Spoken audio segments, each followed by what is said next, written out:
is a lie. Just because they write it down and call it history doesn't make it the truth.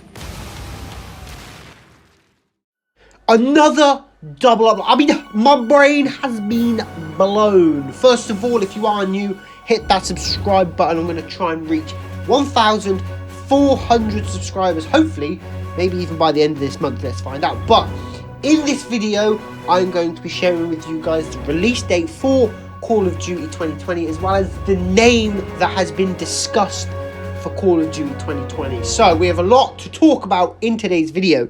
So without further ado, let's jump into it.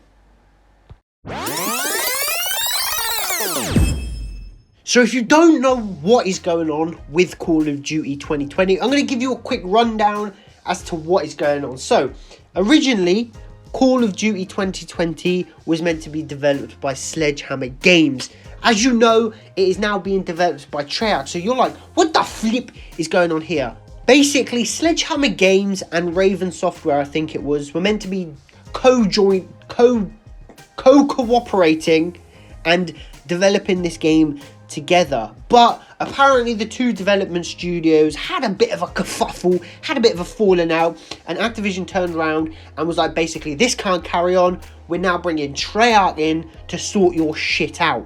That's essentially what's going on here. So instead of having a Treyarch, Sledgehammer, Infinity Ward 3-year cycle, we've now only got a 2-year cycle back to what it was originally, and the two main developers being Infinity Ward and Treyarch. So what is the release date for Call of Duty 2020? Well, it is set to launch this fall. So basically everything is planned to go ahead as usual. I could imagine that there was a few people worried about not getting this game as early or on time just due to the coronavirus, and just there not being any way for the developers to get into the studio because of the lockdown restrictions that have been imposed in America and the rest of the world. So what about the name for Call of Duty 2020? We can finally give it a name. We can stop saying Call of Duty 2020, COD 2020. We can say definitively that this could be a potential name. So this guy called Jason, I'm not even going to try and attempt his last name because I will butcher the fuck out of it. But basically, he says it's not a reboot. He says he's heard that internally Call of Duty Vietnam has been mentioned as a possible name for it. So in this video, you've got the release date for Call of Duty 2020 as well as the name for it. What more could you want for a Call of Duty news channel? So if you are new, hit that subscribe button, drop a like if you did enjoy, and thank you all so much for watching. This is LUKEY, and I'm signing out. Peace.